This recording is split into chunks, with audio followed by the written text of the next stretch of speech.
Dako gid ni nga porsyon sa trabaho ni Hesus ang pagula sa mga yawa, niya pag-ayo sa mga masakiton, ug ang pagsangyaw sa maayong balita.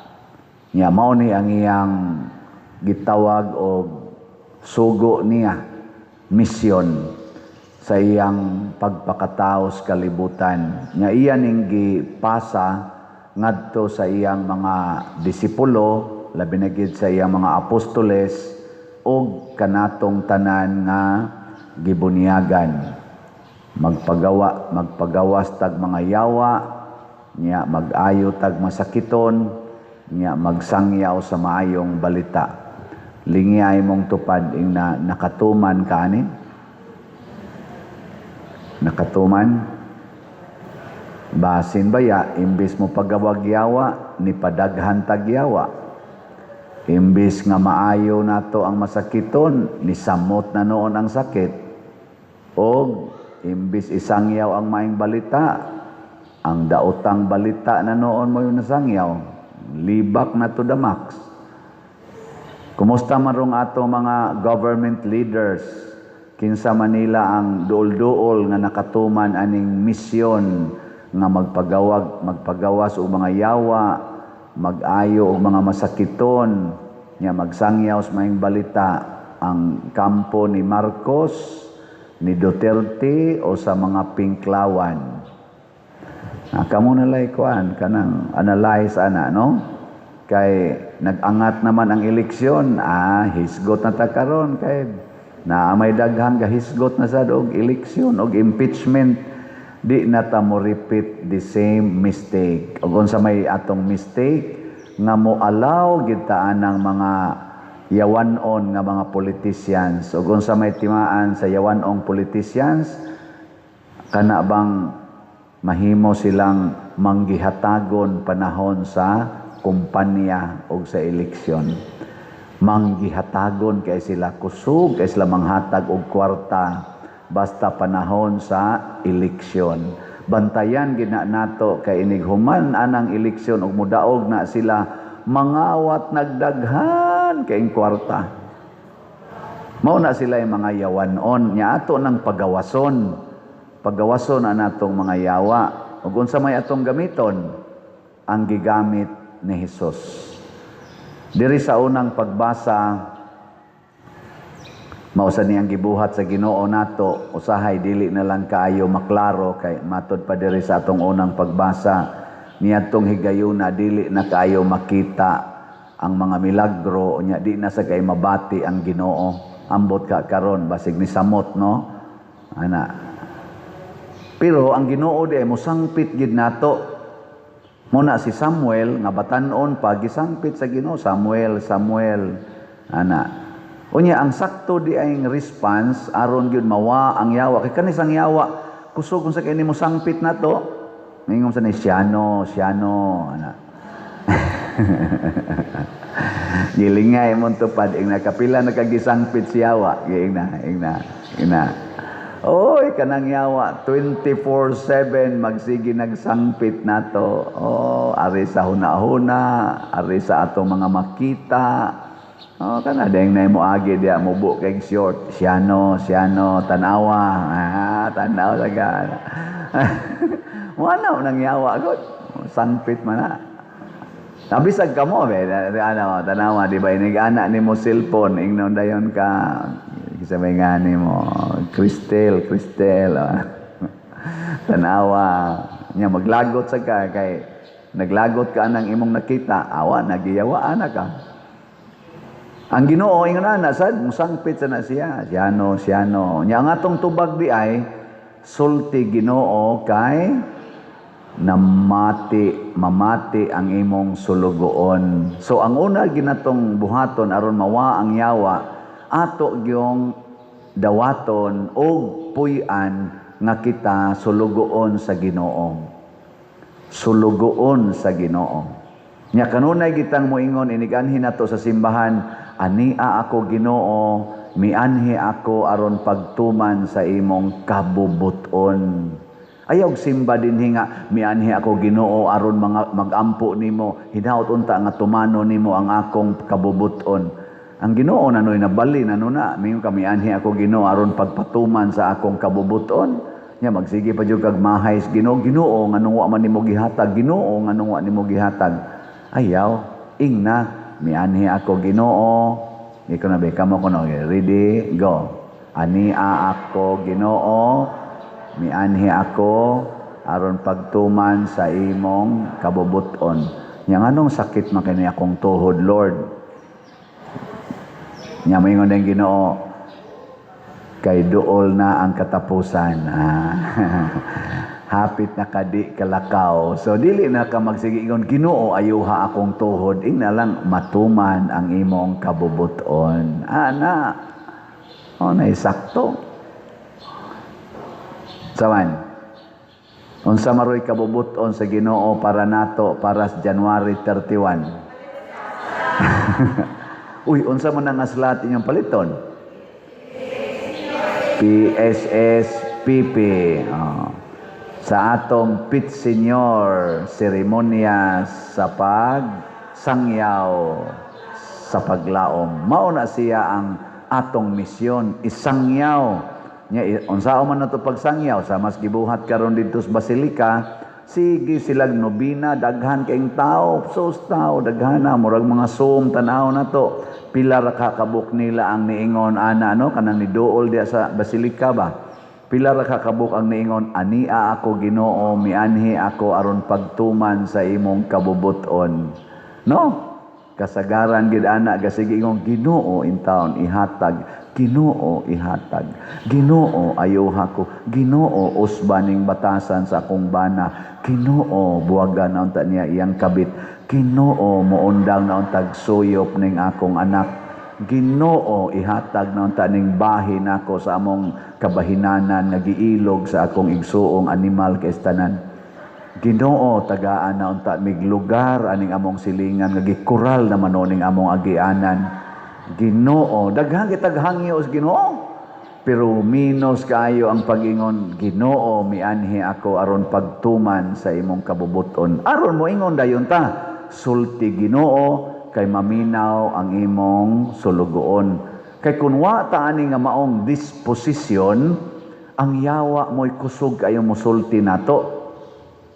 Ang yawa, magsige man nag-ingon nimong yawa, na, nisimba tong inyong silingan, ay nga daw kayo.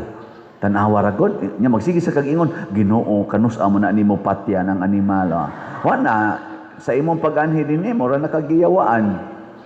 Kay, makuan man ka, maadaman ka siyawa, pero inig-ingon nimo, sulti Ginoo, kay mamati ang imong sulugoon, moingon dahin ka, Ginoo, sa may imong kabubuton, na para nako, alang ining animal na kong silingan. Nga moingon din Ginoo, higugmaa ang imong kaaway. Na, tapos na ang usapan. Unsa kay kabubuton sa Ginoo para ron ni President Marcos? Ambot lang. Unsa kay kabubuton sa Ginoo para ni Vice President Sara Duterte? Ni former President Duterte nga gipriso dito ron sa ICC, unsa kay kabubutos Ginoo? Unsa kay kabubuton sa Ginoo para sa mga congressmen o sa mga senador? Magsige og impeachment?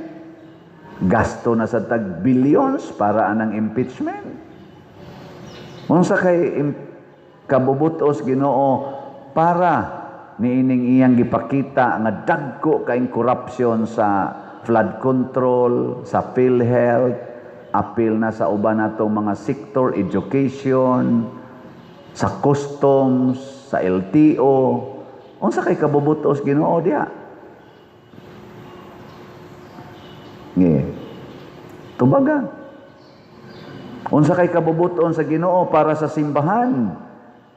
Karon, kitang mga Katoliko din sa Pilipinas.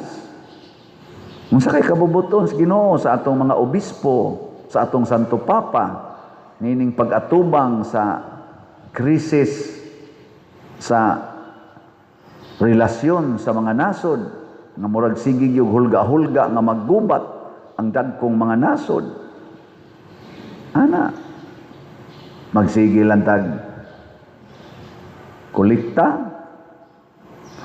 magsige lang ta og katog diha sa Adoration Chapel, magsige lang tag luhod, kubal na kay atong tuhod. Unsa kay kabubutos Ginoo? Si Kristo sa atong ebanghelyo nagampo siya. Pero daghan sa kay siya gibuhat nga mao ang pag-address sa panginahanglas mga tao. Tiaw mo kadtong gidda ang tanang mga masakiton o giyawaan didto sa balay nga nilang Simon og ni Andres. Giayo gid niya ang tanan. Dili ra siya kutob sa ampo. Pero pag humaniag ayo nila, kaadlawon pa, nag-ampo siya. Balansi kayo ba? Naay ampo, naasay buhat. Mo nakita din ampo, o niya, palit og slat. Niya, palit og slat. Sunod? Ang saan naman sad? Ampo. Oh. Maubitan na ka nang magsigig ingon ako, anak kong mga malls karon o bisag asa ko maglakaw, nalay mo kalit, Father Siano. Pwede pa picture pa din, kay magsigi, dyan kong tanaw ni mo. Nya, mo sekreto din kong gongong, nya, nipalit kag slat. Muhilong dayon. Pero nasa ubad, excited kayo, yes, Padil, palit na kong slat, bago pa gani. Ano mo pa picture din gani, maingon dayon, Padil, dito na ko sa imong opisina, palit na kong slat, na pwede na ka mamatay. Nga naman, suod ay kay mos Ginoo. Ana. Sige, i-update mo sa atong slot, ha? Nga kanilang usang ko anto unahon taning atong Santo Niño. PSSPP. Pit Senior Celebration sa pagsangyaw sa paglaom. As of yesterday, ang atong halin niabot nag 1,341 ka slots. Na apay 8,659 ka slots nga available. Mahurot ka ni karong January 31? Sobra pa, pasubraan na to. Muna, akong giingna na ang atong PPC o PFC nga ilang immobilize ang atong mga chapel leaders. So, kinsa to mga chapel leaders nga naminaw ani karon nako, immobilize ninyo ang inyong mga officers, tagai og mga sobre ang tanan nga mga pamilya niya na sila kutob sa dunay ikapalit og slot or ikahulog sa sobre pahuluga niya kolektaha sila before January 30 niya i-remit diri on or before January 30 niya ato na siyang tigumon tanan aron nga himuon natong slot para sa PSSPP. In kapila may ihog nila Father, love offering. Og makaabot sila sa usa ka slot, 100 pesos, nya 5 sila ka membros pamilya, tag 100 pesos, awde 500. Kung tag piso ra ilang mahog, 5 pesos. Og tag 10 pesos, 50 pesos. Pero wa gid sila ikahog, alain na ng istorya. Di ko motoo na no? Di na ko motoo. Murag imposible na kaya na nga gid sila piso des ilang ilang pamilya. Mao na suruya gid tanang pamilya. Ayaw gyud sa iloi apil na to mga manuyupay, kato mga sugarol, katong way simba-simba. Duola ana kamo mga chapel leaders. So niay daghang sobre nato dinis parokya, na des mga bangko panad-an na ninyo. Nya isuroy-suroy na dito. Nya kolekta ha, iniguman. Pero ayaw lang sa isod sa inyong bulsa ang inyong ikolekta ha. Basig maingon sa mo, kapoy kikuglakaw, kuhaan lang ni nako. Ala, mga miligro gina inyong kinabuhi. Kaya ang atong auditor, mauman ang Holy Spirit. Basig luos lang sa mong pangulikta dito niya, inyo rin gisod. Ako na lang mag-slat, ani pa dire. Pero yung inyo nang i-remit dire, niya, moingon mo pa dire, wagin may bugas niya. Tulo ka adlaw na nakong suro is mga balay, mao ni akong natigom nya wagid mi bugas luspad na kay kugnaong ako haan din nato tingali naggamay nya atong tagaan ka san lang og mga 10 kilos atong ihatag nimo aron makapadayon kag soroy pero i-remit usa diri ayaw kwa agdritso ana ba Mao sad na ako bitaw, ako pari man kuno nya naman ta dinhi Finance Council nya sila man ay gamonitor sa atong tanan nga income kani bisan kaning akong assistant Father Bensi mo na among sabot. Ang tanan gid namong madawat nga kwarta bunga sa among pag-exercise sa among pagkapari, blessing, misa, unsa pa na diha kaning mga donations i-remit gina ngadto sa atong Finance Council sa atong opisina. Unya, og naa mi panginahanglan, musuwat rami, musuwat ana nga nagkinahanglan ko ani mo hatag sa taog. Mura na ba og ang simbahan na mo inihatag kana mao nay atong gitawag og pagsunod sa kabubutos Ginoo.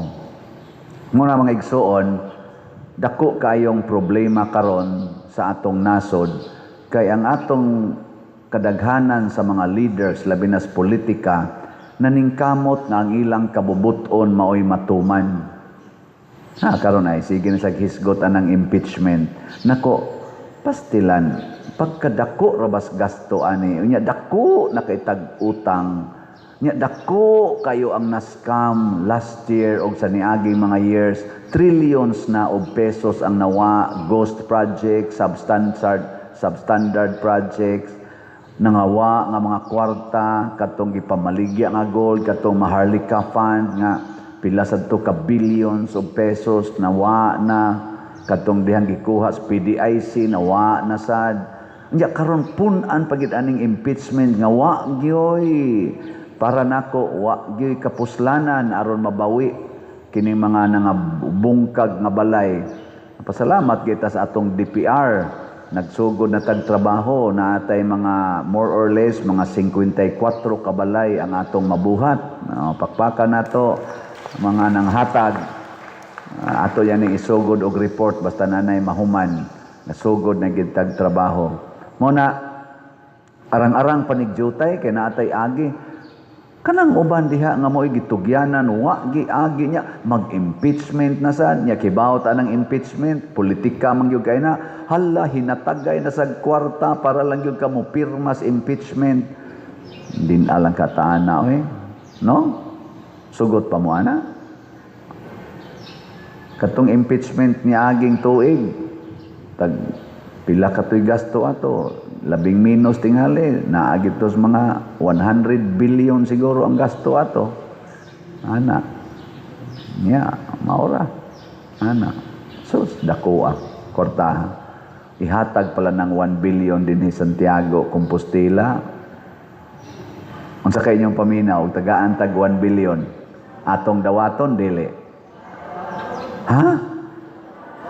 gikan sa flood control ako di ko mudawat maingon ko ipaayo na dito adtong mga balay nga napadpad sa flood control so ato tinging dawaton atong ipaayos mga balay patukod nato pero atong gamiton dinhi nya tabangan natog kaon basig matuk-an tang daghang ing namatay kinabuhi nya kita dinhi habhab tag maayo pero di ta kahibaw ato lang sang dawaton na ang atong kinabuhi nindot gyud kon magsubay sa tawag sa Ginoo matud pa ni Kristo sa dihang gipangita siya Ginoo nangita nimo ang tanang tao para karon ba nangita gyud mga tao ni Santo Niño pero si Kristo wa magbase sa iyang buhat diha sa gustos mga tao unsa may iyang giingon mupadayon ko sa unahan kay maoni ang tuyo sa akong pag-anhi sumala sa akong amahan. Padayon yun. Dili ta mag-agad anang isultis mga tao, ang isultis Ginoo kay makaayo gina sa tanang tao. Pero kanalang isultis pipila ka tao, ay sus makahatag lang nagkasakit. Nautunta nato mga leader sa simbahan o sa gobyerno, labi na gyud kita maminaw tas Ginoo nya makita ni dinhi sa atong parokya pinaagi sa atong pagsigi og suporta sa atong mga proyekto kaning pagpamalit og slots mahurot gani ning atong PSSPP karong Domingo mahurot na ni makaingon gyud ko daghan gid ang naminaw sa Ginoo dinhi. Pero wa ra gyapon ayo mga bungol ni mga tawhana basig mga gipangyawaan ni kauban ni adto mga giyawaan nga wa mapapahawa ang yawa. Gilas na lang lingi sa imong tupad. Lingi ingna iguli nako manghingili nako giyawa. Sige. Na iguli nako sa amo manghingili nako giyawa. No, ana di gina nimo buhaton ikaw giyawaan. Sige, manindog na ta mga buutan.